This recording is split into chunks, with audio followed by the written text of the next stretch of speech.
there, Kate here, and welcome to Healthy Workplace Snacks.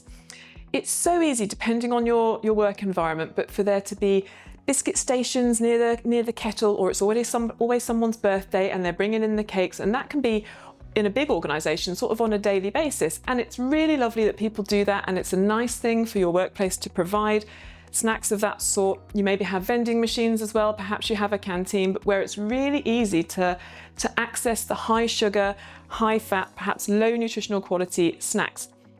If you're trying to take care of your health and you're thinking about your nutrition, it pays to be a bit prepared to not always avoid those things, but to have alternatives in place if you feel that you're perhaps overdoing it a bit on the biscuits. So what sort of things could you have at work that will make that easier? Things that you might want to have in your drawer would be ideally things that are higher in fibre and lower in sugar than some of those snacks that are on offer in the office. You might be looking at whole grain products like rice cakes and oat cakes. Whole grain means they're higher in fibre, that makes them more satisfying, and also fibre is great for our gut health, which has implications for our immune system as well as lots of other different benefits. They're not great on their own, they are a little bit dry, so I would have in my desk drawer some really lovely no sugar peanut butter. Again, don't bother with the sugary ones, because what that does is create glucose spikes, blood sugar spikes, which are then followed by a crash. So to try and keep things steady, we're going for the low sugar options, or the no added sugar ones.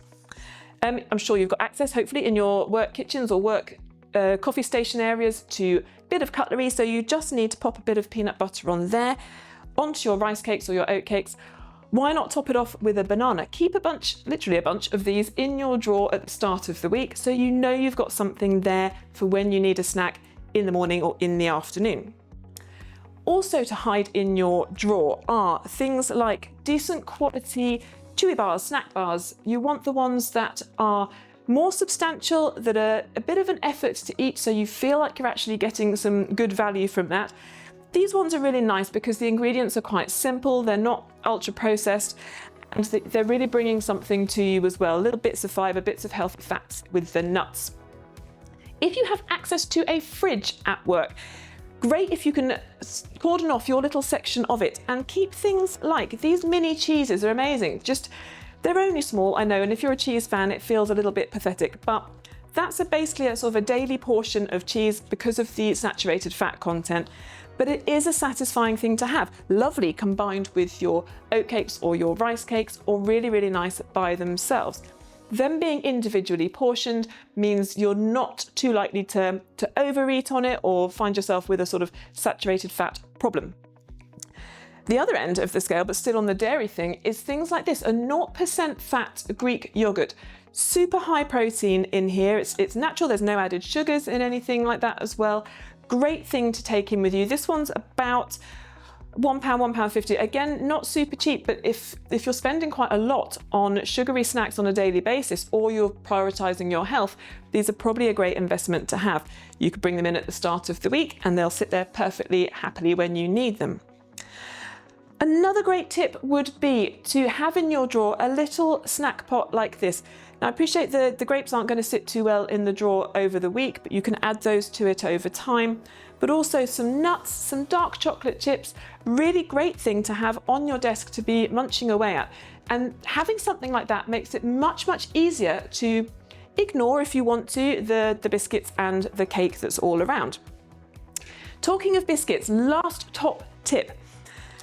I'm guessing that the biscuits, if you do have access to them, they're kind of low-level ones. They're sort of your basic ones that are really easy to have 3 of while the kettle's boiling, 2 of dunked in your tea, and then 3 more because why not? And that's just on one trip to the coffee station. So what I would suggest is up-level your biscuit consumption to something which is way sexier. This sort of thing, one of these is the equivalent of 1.5 of the lower level kind of biscuit, but this one it's not so sweet. This one's a ginger one, dark chocolate and ginger. It's not really sweet, it's not really moreish, it's chunky, it's lovely, it's got chewy bits in there. It really feels like a bit of an event, and it's actually quite hard to overeat on those, and that's coming from someone who's a real biscuit monster. So these are a great swap for 5, 10 of the normal biscuits that you might get through in a day, see if you can upgrade to one of those. You might have to keep them to yourself because they're a bit more spendy, but of course share them around if you feel like it. But go sexy on the biscuits and take control of those office snacks, bring the sugar down a little bit. I hope that's a helpful little guide for what to do in the office, and do remember that all these small changes add up to a really, really big difference.